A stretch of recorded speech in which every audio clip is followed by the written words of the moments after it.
Date है आज 10 दिसंबर 2020 और आज के टॉपिक हैं NCLT। ये देखेंगे हम क्या है, इलूरू डिसीज़ क्या है, लाइफ सेविंग मेडिसिन्स क्या होती हैं, और मेक इन इंडिया ये पॉलिसी क्या है, कामत कमेटी किससे रिलेटेड है, कब सेटअप की गई, operation black face and trace team क्या है और किसने लॉन्च किया, हम्बन टोटा पोर्ट, ये आई नहीं है जी, वो है हम्बन टोटा पोर्ट कहाँ पे है, partners in population and development ये क्या है, माउंट एवरेस्ट आपने सुना होगा, इसके बारे में क्या न्यूज़ है ये देखेंगे, ग्लोबल टीचर प्राइज़ ये किसको मिला है, कौन फाउंडेशन कौन सी एजेंसी इसे देती है, किस लिए मिला है ये देखेंगे। चलते हैं अपने फर्स्ट टॉपिक पे। फर्स्ट टॉपिक क्या है, national company law appellate tribunal, national company law appellate tribunal, shortcut में NCLAT बोलते हैं। ये क्या है, ये 2013 का एक्ट है, कंपनीज एक्ट 2013, उसके थ्रू बनाया ये companies national company law appellate tribunal.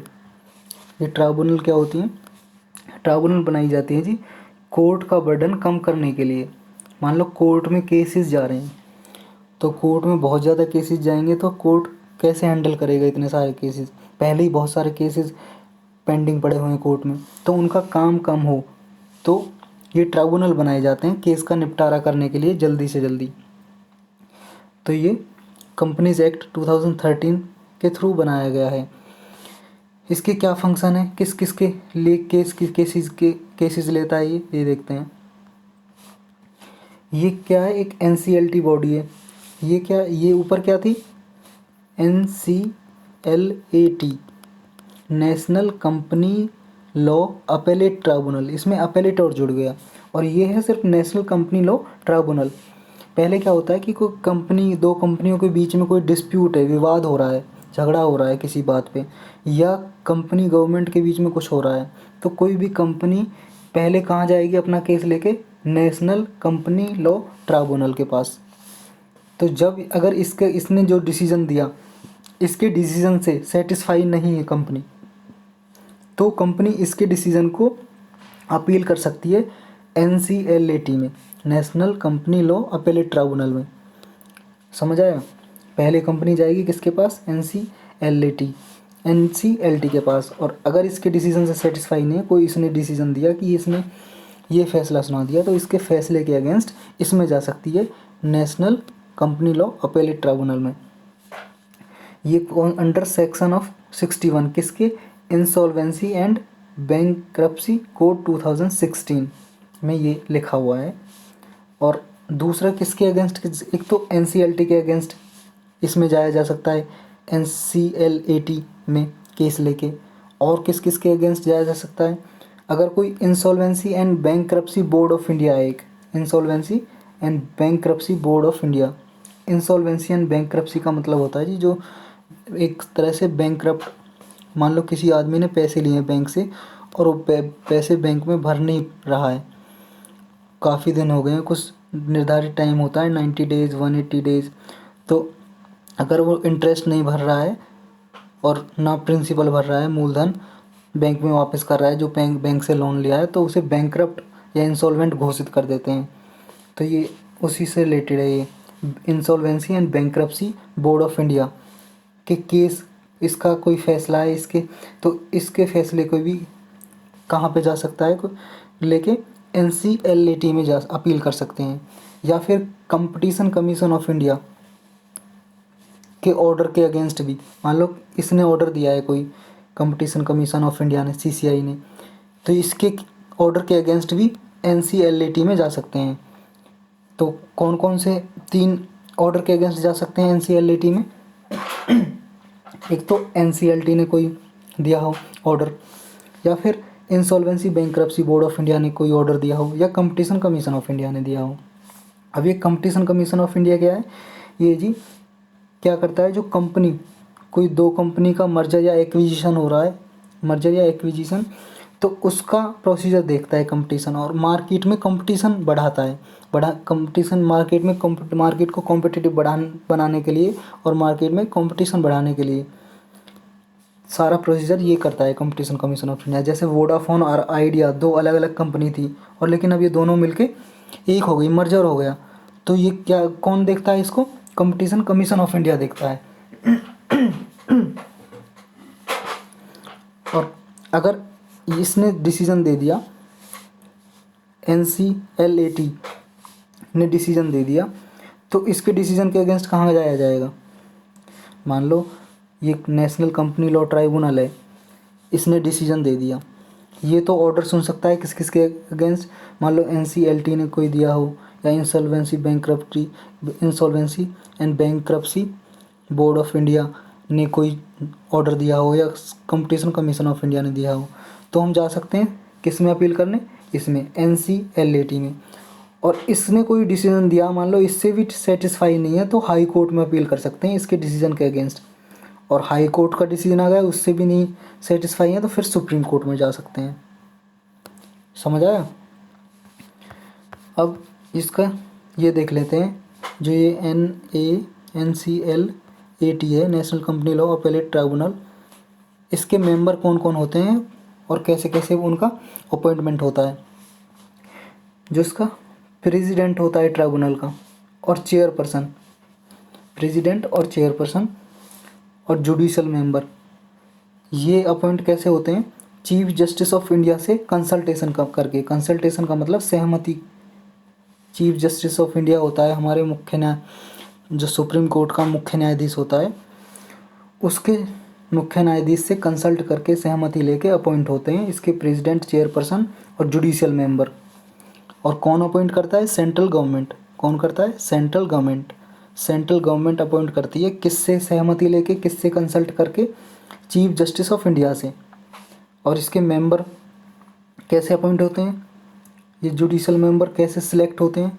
कि भाई अपॉइंट तो कर देगी central government chief justice of India से कंसल्ट करके, लेकिन जुडिशियल मेंबर को सिलेक्ट भी तो करेंगे भाई, ये मेंबर को अपॉइंट करना है, तो सिलेक्ट करने के लिए एक कमेटी बिठाई जाएगी। मेंबर जो हैं ट्राइब्यूनल के और टेक्निकल मेंबर, वो अपॉइंट होंगे, एक कमेटी बिठाई जाएगी। और कमेटी के मेंबर कौन कौन होंगे? कमेटी के मेंबर होंगे, एक तो चीफ जस्टिस ऑफ इंडिया होगा, या फिर हिज नॉमिनी।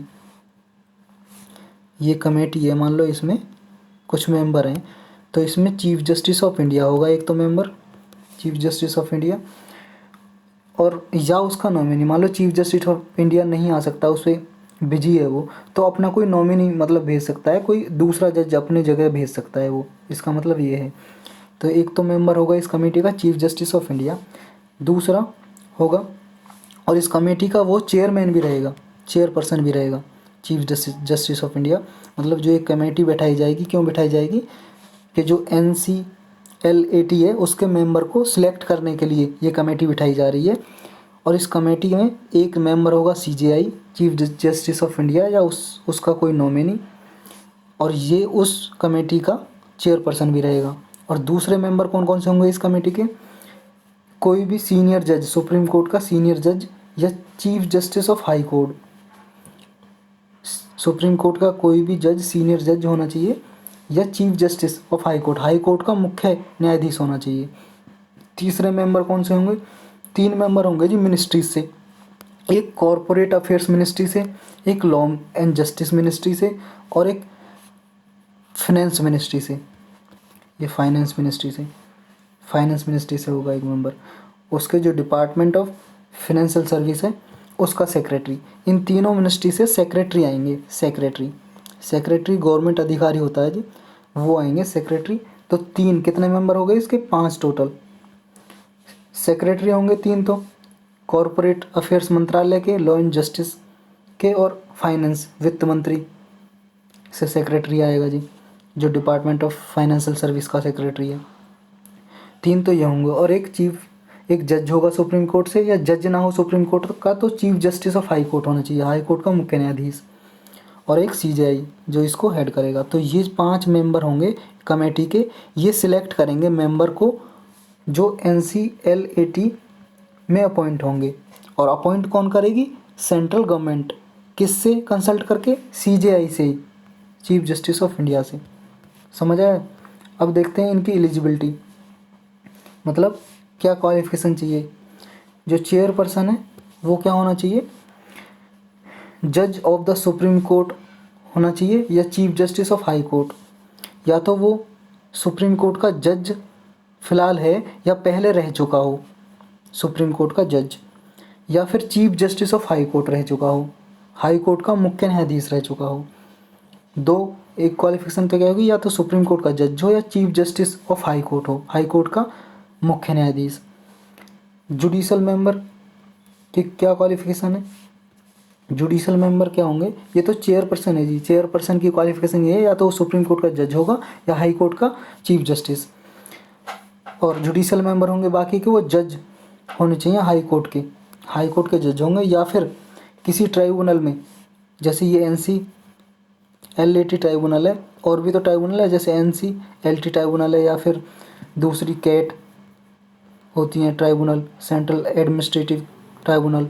तो किसी भी ट्राइब्यूनल में वो 5 ईयर उसने काम किया हो, 5 ईयर या उससे ज़्यादा, जुडिशल मेंबर की ये क्वालिफिकेशन है। और टेक्निकल मेंबर की क्या है कि वो उसके 25 ईयर का एक एक्सपीरियंस होना चाहिए, ये है। और कितने साल तक रहेंगे ये और देख लेते हैं, टर्म का मतलब है कितने साल तक ये ड्यूटी करेंगे। जो चेयरपर्सन है उसका अध्यक्ष है इस NCLAT का, और जो मेंबर हैं इनका जो कार्यकाल है, टर्म ऑफ ऑफिस है, वो 5 साल तक रहेगा, या फिर 65 ईयर ऑफ एज। मान लो 63 में किसी की 63 ईयर से एज है और ये अपॉइंट कर दिया अभी चेयरपर्सन या मेंबर, तो ये सिर्फ 65 ईयर का तब तक होगा, 65 साल का होगा तब तक रह सकता है, यानी कि 2 साल तक। और मान लो कोई अपॉइंट कर दिया मान लो 55 की एज में, 55 साल की एज में, तो ये फिर 5 साल तक ही अपॉइंट रहेगा, 5 साल तक मतलब 60 साल तक, फिर 65 नहीं देखेंगे। मतलब जो जो लिखा है विच एवर इज़ अर्लियर, जो भी पहले आ जाएगा या तो 5 साल पहले हो जाएंगे या 65 साल पहले हो जाएंगे, तब तक ही ये रहेगा चेयरपर्सन या मेंबर। और ये 5 साल के लिए और भी एक्स्ट्रा चुने जा सकते हैं। मान लो कोई 55 में अपॉइंट किया चेयरपर्सन और मेंबर, और 60 साल हो गए, 5 साल हो गए इसे, तो फिर इसे दोबारा भी अगले 5 साल के लिए इसे अपॉइंट किया जा सकता है एडिशनल 5 ईयर्स के लिए। लेकिन हाँ, मिनिमम एज इसकी 50 साल होनी चाहिए, ऐसा नहीं है 49 ईयर के किसी को भी अपॉइंट कर देंगे, कम से कम 50 साल एज होना चाहिए अपॉइंट करने के लिए मेंबर या चेयरपर्सन। इसमें बस इतना ही था। नेक्स्ट चलते हैं। नेक्स्ट क्या है, इलुरु मिस्ट्री डिसीज़। ये इलुरु क्या है, ये इलुरु एक डिस्ट्रिक्ट है जी, कहाँ पे, आंध्र प्रदेश में, आंध्र प्रदेश में डिस्ट्रिक्ट है। यहाँ पे डिसीज़, इसलिए डिसीज़ का नाम ही इलुरु डिसीज़ उसके नाम पे रख दिया, डिसीज़ बीमारी। तो ये किससे होती है, ये अभी पता लगाया है एम्स ने। एम्स आपको पता होगा, हमारे इंडिया का सबसे बड़ा हॉस्पिटल, एम्स के डॉक्टरों ने, कि ये जो बीमारी है किसकी वजह से होती है, कि लीड और निकल, लीड मतलब कांच, लीड और निकल का कंटेंट ड्रिंकिंग वाटर में या मिल्क में बढ़ गया था। जो पानी पीते हैं उसमें, पानी के पीने के पानी में लीड और निकल की मात्रा पाई गई थी उसमें, कि जो वहाँ के आदमी, जो पर्सन पी रहा था पानी या मिल्क, उसमें लीड और निकल था, उसकी वजह से ये डिसीज़ हो रहा था। तो इसलिए ये न्यूज़ में था, ये याद रखना। इलुरु मिस्ट्री डिसीज़ किसकी वजह से, पानी या मिल्क में लीड और निकल की मात्रा से होने से। नेक्स्ट टॉपिक क्या है, supply of life saving medicines affected by make in India policy. Life saving medicines क्या होती हैं, मतलब जो जीवन बचाने के लिए ज़रूरी होती हैं उन्हें ही बोलते हैं लाइफ असेंशियल होती हैं, जो लाइफ सेविंग मेडिसिन्स। अभी क्या है, मिनिस्ट्री ऑफ रेलवे ने लिखा है DPIIT को, department for promotion of industry and internal trade को। ये किसके अंडर आता है, पहले भी लास्ट लेक्चर में भी मैंने बताया था, ये डिपार्टमेंट काम करता है ministry of commerce and trade, ministry of commerce and trade के अंडर ये काम करता है, department for promotion of industry and internal trade. तो मिनिस्ट्री ऑफ रेलवे ने इसे लिखा है कि जो हमें इंडिया से बाहर से मेडिसिन लाने के लिए हमें परमिशन दी जाए। अभी क्या है क्योंकि कोविड-19 की वजह से जो एसेंशियल मेडिसिन की सप्लाई है वो बहुत ही अफेक्टेड हुई है, कम हो गई है। तो एसेंशियल मेडिसिन बाहर से मंगाई जाएँ, इसकी परमिशन मांगी है मिनिस्ट्री ऑफ रेलवे ने। किससे? DPIIT से। तो क्या हम बाहर से मेडिसिन नहीं मंगाते हैं? नहीं, बिल्कुल मंगाते हैं, लेकिन उसके लिए 2 कंडीशन है। क्या कंडीशन है? ये कंडीशन है, मेक इन इंडिया पॉलिसी बनाई थी इंडिया ने। कब? 2014 में इसे लॉन्च किया था। किस लिए? मैन्युफैक्चरिंग प्रोडक्ट बढ़ाने के लिए, हमारे इंडिया में मैन्युफैक्चर हो सके। तो उसमें 2 क्राइटेरिया रखे थे, क्लास 1 कैटेगरी और क्लास 2 कैटेगरी। क्लास 1 और क्लास 2 क्या है? ये लोकल कंटेंट क्राइटेरिया से रिलेटेड है। लोकल कंटेंट क्या होता है? मान लो कोई मेडिसिन बन रही है हमारे कंट्री में, तो उसमें मान लो 100 किलोग्राम कुछ यूज हो रहा है उसमें रॉ मटेरियल, तो उसमें से कम फर्स्ट कैटेगरी क्या है? क्लास 1 कैटेगरी, उसमें कम से कम 50% लोकल, मतलब मान लो कोई 100 किलोग्राम, मान लो आप कोई मेडिसिन बन रही है, 100 किलोग्राम उसमें रॉ मटेरियल लग रहा है, तो इसमें कम से कम 50 किलोग्राम या उससे ज़्यादा लोकल कंटेंट होना चाहिए। लोकल कंटेंट का मतलब अपने कंट्री से ही खरीदा हुआ होना चाहिए, अपने कंट्री से ही लोगे रॉ मटेरियल कम से कम 50% या उससे ज़्यादा। और क्लास 2 कैटेगरी क्या है? क्लास 2 कैटेगरी में 20% से 50% के बीच में लोगे लोकल कंटेंट, मतलब अपनी कंट्री में जो मैन्युफैक्चर हुआ है या रॉ मटेरियल है, अपनी कंट्री से ही 20% से 50% के बीच में लोगे। 20% से ज़्यादा होना चाहिए, 50% से कम होना चाहिए। तो ये क्लास 2 कैटेगरी है। तो इसकी वजह से मिनिस्ट्री ऑफ रेलवे ने कहा है कि हमें बाहर से मेडिसिन मंगाने की परमिशन चाहिए, क्योंकि इंडिया में सप्लाई कम हो गई है कोरोना की वजह से। और इसकी एक कंडीशन और है कि जब हम ये 2 कैटेगरी प्रोक्योर करेंगे, प्रोक्योर का मतलब है कि हम किसी से खरीदेंगे या उपलब्ध कराएंगे, तो जो हम परचेज सिर्फ कितने की वैल्यू तक कर सकते हैं? 200 करोड़ रुपए से कम होनी चाहिए। मान लो हम जितना भी परचेज कर रहे हैं, खरीद रहे हैं, उसकी जो वैल्यू है 200 करोड़ से कम होनी चाहिए, लेस देन 200 करोड़। अब ये इसलिए न्यूज़ में था। अब ये याद रखने की चीज़ है, क्लास 1 और क्लास 2 कैटेगरी क्या है ये एसेंशियल मेडिसिन में, ये याद रखना। 50% से ज़्यादा और 20 से 50% के बीच में क्लास 2 कैटेगरी। अब मेक इन इंडिया पॉलिसी क्या होती है, इसको देख लेते हैं। मेक इन इंडिया पॉलिसी क्या है? 2014 में 2014 में ये इंडियन गवर्नमेंट ने लॉन्च की थी मेक इन इंडिया इनिशिएटिव। इसमें क्या था कि मैन्युफैक्चरिंग को वस्तु निर्माण, मतलब हमारे देश में ही प्रोडक्ट बने, हमारे देश में ही प्रोडक्ट का मैन्युफैक्चरिंग हो, हमें बाहर से मंगाने की ज़रूरत ना पड़े, ज़्यादा से ज़्यादा हमारे देश में मैन्युफैक्चर हो। इसको इंक्रीज़ करने के लिए, बढ़ाने के लिए मेक इन इंडिया को की शुरुआत की थी 25 सितंबर 2014 में। अब इसका टारगेट क्या था? टारगेट देख लेते हैं, इसके एम, टारगेट, लक्ष्य क्या क्या निर्धारित गए थे। इसमें कहा था कि हम पर ईयर 12 to 14%, 12 से 14% तक पर एनम ग्रोथ करेंगे मैन्युफैक्चरिंग सेक्टर में। मतलब जितने भी वस्तु निर्माण हो रही हैं उसमें कम से कम 12 से 14%, 12 से 14% तक इंक्रीज़ करेंगे पर ईयर, पर साल, हर साल। और क्या करेंगे? कम से कम 100 मिलियन जॉब, एडिशनल जॉब का मतलब जितनी अभी नौकरी हैं उनसे 100 मिलियन नौकरी ज़्यादा क्रिएट करेंगे। कब तक? 2022 तक। जो मैन्युफैक्चरिंग जॉब है, मतलब जो भी कंपनीज़ होंगी उनमें मैन्युफैक्चरिंग होती है, उन कंपनियों में जितनी भी जॉब क्रिएट होंगी 2022 तक 100 मिलियन एडिशनल जॉब क्रिएट करेंगे। नेक्स्ट क्या है? हम ये इंश्योर करेंगे इसके थ्रू, मेक इन इंडिया के थ्रू, कि जो मैन्युफैक्चरिंग सेक्टर का जीडीपी में कंट्रीब्यूशन है, जीडीपी आपको पता हो, ग्रॉस डोमेस्टिक प्रोडक्ट, इस जीडीपी जितनी भी हमारे इंडिया की जीडीपी है, कम से कम उसका 25% मैन्युफैक्चरिंग सेक्टर से आए। मतलब जितना भी वस्तु निर्माण हमारे कंपनी में, फैक्ट्री द्वारा हो रहा है, कम से कम जीडीपी में वो कंट्रीब्यूट करें 25%। कब तक? 2022 तक ये लक्ष्य रखा था, 2020 तक, लेकिन बाद में ये रिवाइज कर दिया गया। अब 2025 तक, 2025 तक हमें करना है कितना? 25%, जीडीपी का 25% मैन्युफैक्चरिंग सेक्टर का कंट्रीब्यूशन होना चाहिए। ये कब तक करना? 25 तक। पहले कितने कब तक था ये 2022 तक, अब रिवाइज कर दिया है। लेकिन अभी कितना है मैन्युफैक्चरिंग सेक्टर का जीडीपी में कंट्रीब्यूशन, अभी है 15 to 16% तक। इसे बढ़ा के कितना करना है 25% तक। कब तक 2025 तक।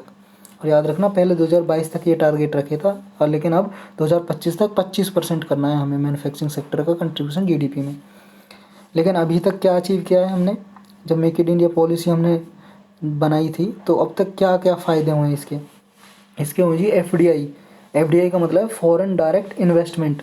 इसका क्या मतलब है, मान लो विदेश से कोई, फॉरेन का मतलब है विदेश से कोई इन्वेस्टर इन्वेस्ट कर रहा है हमारे इंडिया में। इन्वेस्ट का मतलब निवेश लगा रहा है, एक सिंपल टर्म में पैसा खर्च कर रहा है, पैसा लगा रहा है मैन्युफैक्चरिंग करने में, सर्विस देने में, किसी में भी, तो उसे बोलते हैं एफडीआई, जो बाहर देश से हमारे कंट्री में आती है। एफडीआई इंक्रीज हुई है कितनी, $16 बिलियन थी कितने 2013-14 में, और अब कितनी हो गई है $36 बिलियन। 2013-14 में एफडीआई कितनी थी $16 बिलियन, और अब कितनी हो गई है $36। कब 2015-16 में।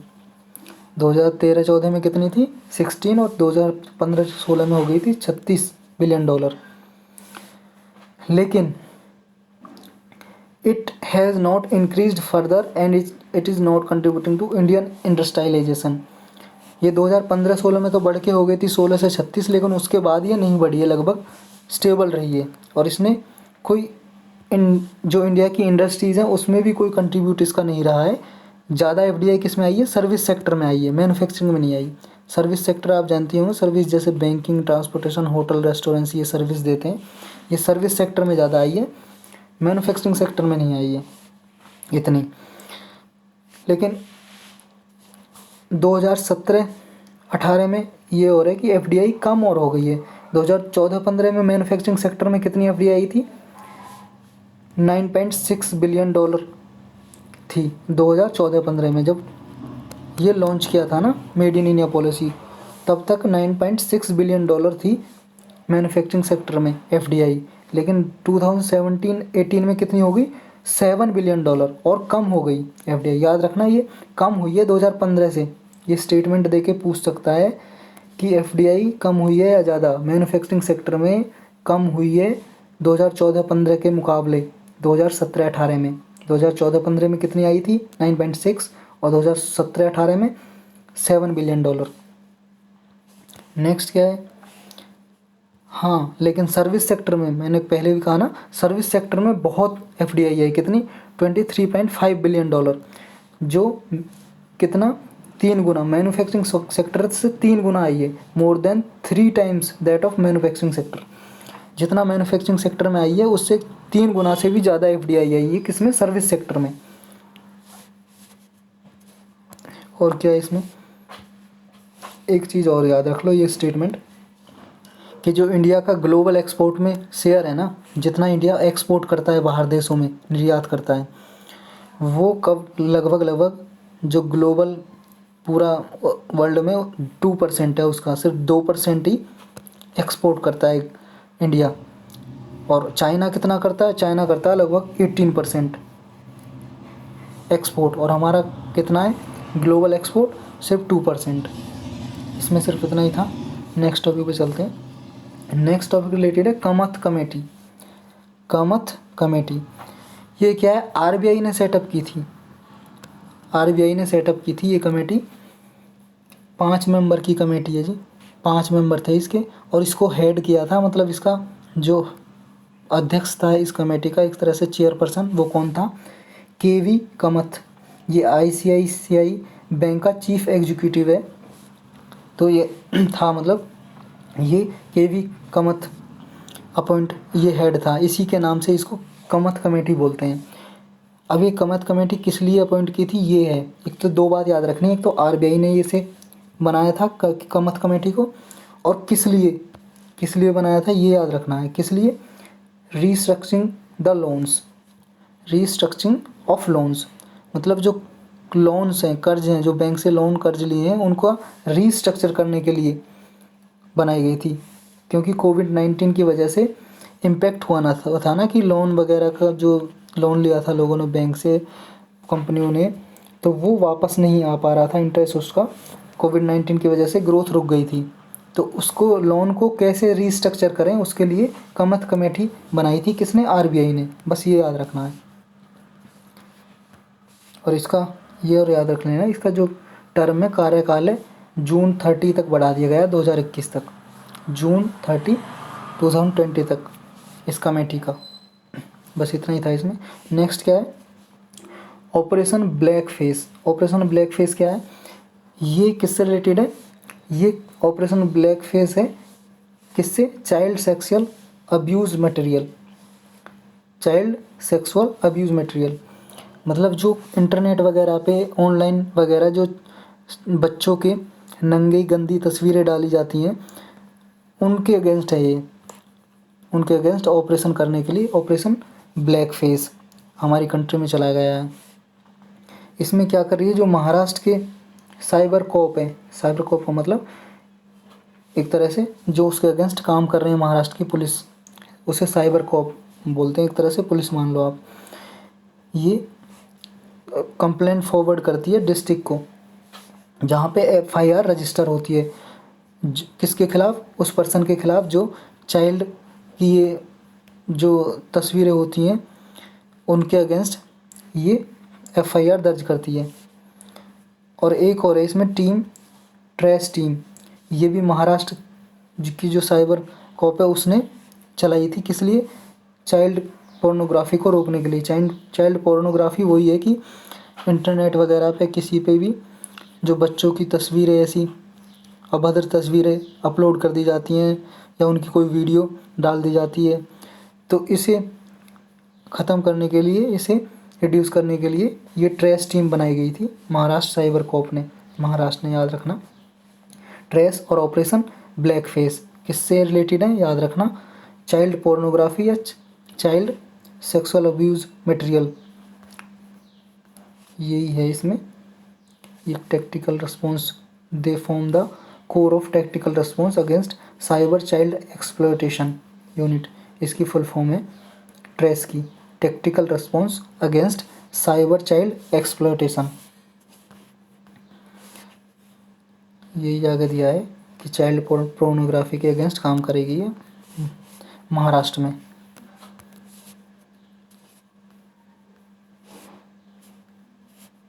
अब देख लेते हैं नेक्स्ट टॉपिक क्या है। Sri Lanka to get $300 million Chinese tyre factory. अभी क्या है, चाइना की एक फैक्ट्री श्रीलंका में बनाई जा रही है, टायर की फैक्ट्री। तो श्रीलंका को $300 मिलियन आए हैं श्रीलंका में। तो हमारे लिए ये इम्पोर्टेंट नहीं है टायर फैक्ट्री बनाई जा रही है, $300 मिलियन आए। हमारे लिए ये इम्पोर्टेंट है कहाँ बन रही है। ये बन रही है हम्बनटोटा पोर्ट के पास। ये हम्बनटोटा पोर्ट कहाँ पे? श्रीलंका में। ये याद रखना हमें, ये न्यूज़ में था। हम्बनटोटा पोर्ट कहाँ पे? श्रीलंका में, इसके पास ये बन रही है ये कंपनी। तो ये हम्बनटोटा पोर्ट याद रखना है हमें बस। हम्बनटोटा पोर्ट की लोकेशन देख लेते हैं हम एक बार। ये श्रीलंका और ये हम्बनटोटा पोर्ट, यहाँ पे। पोर्ट का मतलब बंदरगाह, मैंने लास्ट लेक्चर में भी बताया था।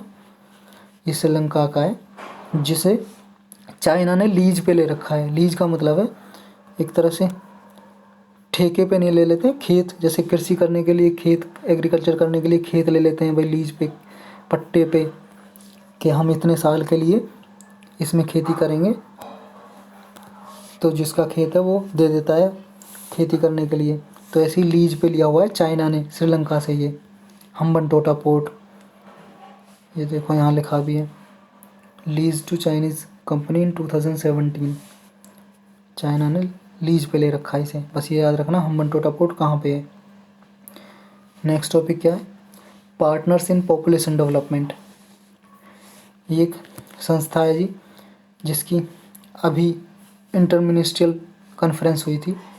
इंटरमिनिस्ट्रियल का मतलब जो जो कंट्री इसके पार्ट हैं, इसके पार्टनर्स इन पॉपुलेशन डेवलपमेंट के, उसके मिनिस्टर ने अभी मीटिंग की थी। इंडिया ने भी इसमें हिस्सा लिया था, इसलिए ये न्यूज़ में है। ये है क्या, ये जान लेते हैं। ये इंटर गवर्नमेंटल ऑर्गेनाइजेशन है। किस लिए? ये प्रमोट करती है south south cooperation. South south cooperation का मतलब है जी एक डेवलपिंग कंट्रीज़ में कोऑपरेशन इंक्रीज़ करने के लिए ये संस्था काम करती है, ऑर्गेनाइजेशन। साउथ साउथ जहाँ भी आ जाए मतलब डेवलपिंग कंट्रीज़, विकासशील देश बोलते हैं हिंदी में। कि कौन कौन सी फील्ड में कोऑपरेशन करेगी? एक तो हेल्थ और पॉपुलेशन एंड डेवलपमेंट, 3 फील्ड हैं इसकी, याद रखना। In the field of reproductive health, population and development. Population में कैसे, पॉपुलेशन कंट्रोल करने के लिए क्या क्या स्टेप, पॉपुलेशन इतनी बढ़ रही है ना जनसंख्या, उसको कंट्रोल कैसे करें, या हेल्थ इंश्योर कैसे करें, स्वास्थ्य, या डेवलपमेंट कैसे करें कंट्री में। तो इससे रिलेटेड है, इसके 3 टॉपिक पर चर्चा होती है इस और उस ऑर्गेनाइजेशन में। और इसका सेक्रेटेरिएट कहाँ पे, एक तरह से हेडक्वार्टर मान लो इसका। सेक्रेटेरिएट कहाँ पे, ढाका में। ढाका कहाँ पे, बांग्लादेश में। अब इसमें 26 मेंबर हैं, इसके 26 मेंबर डेवलपिंग कंट्रीज़ हैं, याद रखना। डेवलपिंग कंट्रीज़ का है जो वर्ल्ड की पॉपुलेशन, जो जितने भी 26 कंट्रीज़ हैं, ये वर्ल्ड की पॉपुलेशन का 59% कंट्रीब्यूट करते हैं। कितना, 59% कंट्रीब्यूट करते हैं ये 26 कंट्री जो इसके मेंबर हैं पीपीडी के। ये कब लॉन्च हुई थी? 1994 में बनाया गया था इसे। और इसमें कौन कौन से कंट्रीज़ आती हैं ये देख लो, कहाँ कहाँ से आती हैं। एशिया की कुछ एशियन कंट्रीज़ हैं, कुछ अफ्रीकन है और कुछ लैटिन अमेरिकन है। लैटिन अमेरिकन किसको बोलते हैं? जो कॉन्टिनेंट है ना, नॉर्थ अमेरिका और साउथ अमेरिका। नॉर्थ अमेरिका और साउथ अमेरिका, ये आपने देखा होगा। इसके जो बीच के कुछ कंट्रीज़ हैं ना, ये दोनों कॉन्टिनेंट के, इन कंट्रीज़ को बोलते हैं लैटिन अमेरिका। तो लैटिन अमेरिकन कंट्रीज़ हैं, अफ्रीकन कंट्रीज़ हैं और एशियन कंट्रीज़ हैं। याद रखना, स्टेटमेंट आ जाए कि सिर्फ इसमें एशियन कंट्रीज़ हैं इसके मेंबर, या सिर्फ अफ्रीकन कंट्रीज़ है, तो ये गलत हो जाएगा। तो इसके कहाँ कहाँ से, कौन कौन से कॉन्टिनेंट से मेंबर हैं? एशिया से, अफ्रीका से और लैटिन अमेरिका से।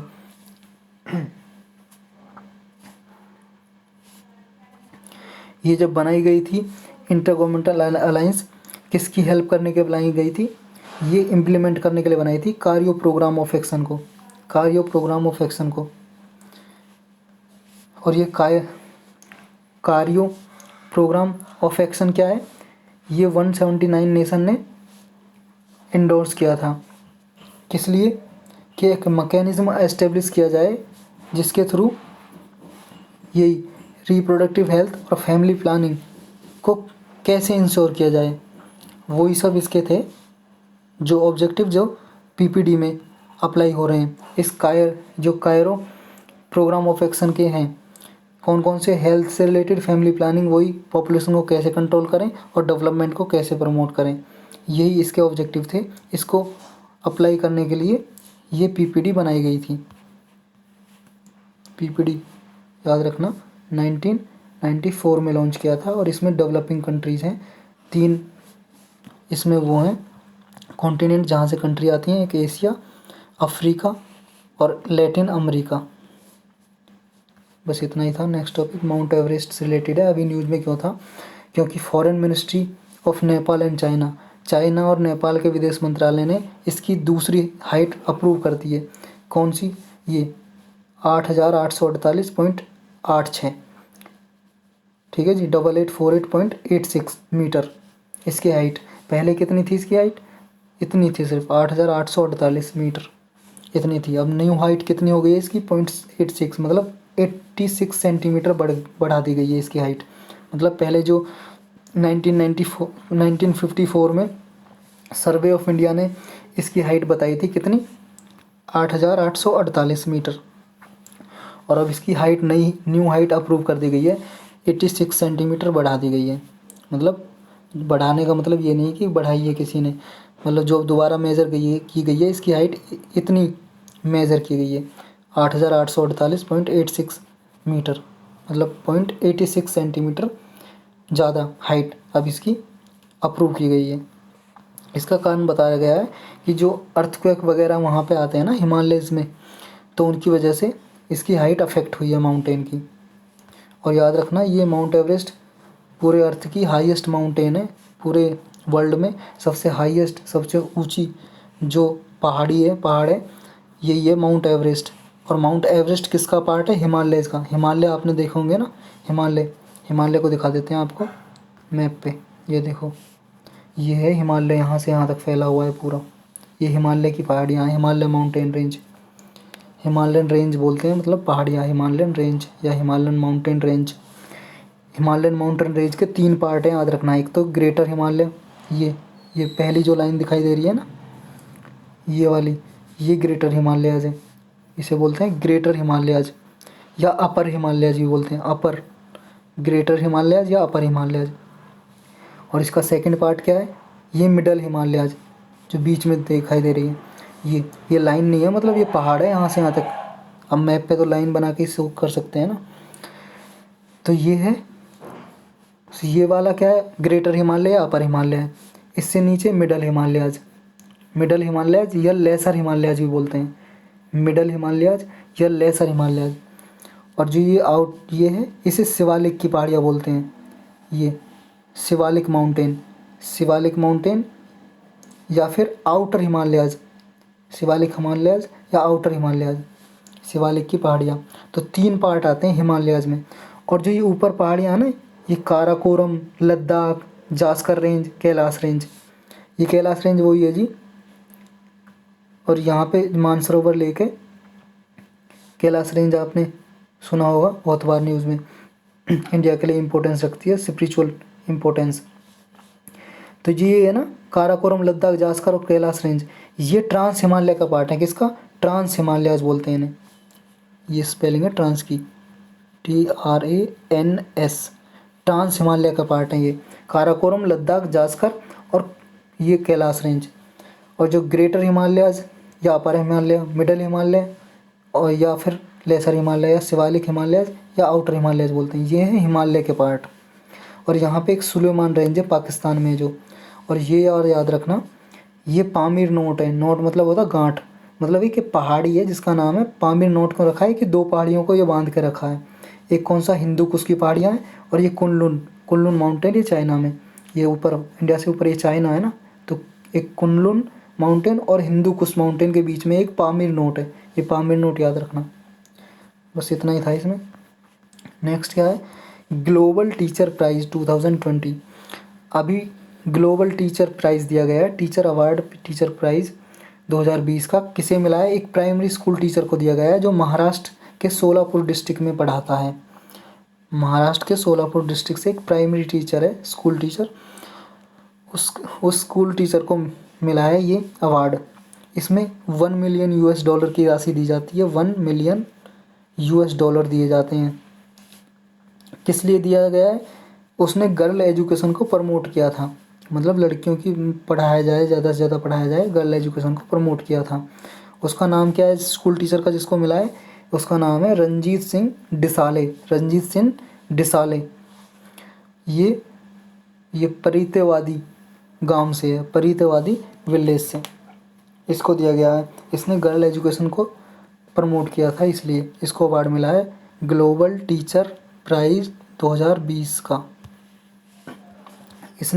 इसको प्राइज़ मिला है ना, इसने एक काम और कर दिया कि जो बाकी के 9, मान लो रेस चलती है ना कि किसको दिया जाए, जैसे ये रेस में 1 2 3 4 ऐसे 10 बंदे रेस में किसको दिया जाए, तो ये फर्स्ट पे आ गया डिसाले। तो इसने कहा जो 9 और रनर थे प्राइज़ मिलने के, उन्हें भी इन्होंने आधी राशि उनको बांट दिए। 1 मिलियन में से $500,000 इन 9 जो टीचर थे उनको कंट्रीब्यूट करती है, क्यों, ताकि वो अपना वर्क कंटिन्यू कर सकें और उन्हें भी सहायता मिले। इस वजह से ये अवार्ड कब एस्टेब्लिश हुआ था, मतलब किसने एस्टेब्लिश किया था, ये जान लेते हैं। एक लंदन में एक फाउंडेशन है, लंदन बेस्ड, जिसका नाम है वर्की फाउंडेशन, ये देती है इस प्राइज़ को, ग्लोबल टीचर प्राइज़ को। कौन देता है, वर्की फाउंडेशन। किसके साथ मिलके, यूनेस्को के साथ मिलके, पार्टनरशिप विद यूनेस्को के साथ मिलके वर्की फाउंडेशन देती है इस प्राइज़ को। डिसाले का नाम पहले भी आ चुका है 2016 में इनोवेटिव रिसर्चर के रूप में। इनोवेटिव रिसर्चर किसकी बुक में, सत्या नडेला की बुक थी, हिट रिफ्रेश। अब ये भी याद रखना, हिट रिफ्रेश किसकी बुक है, सत्या नडेला की बुक है हिट रिफ्रेश। 2016 में इसका नाम आ चुका है डिसाले का, इनोवेटिव रिसर्चर के रूप में इस बुक में। तो आज के लेक्चर में सिर्फ इतना ही था। Thank you very much.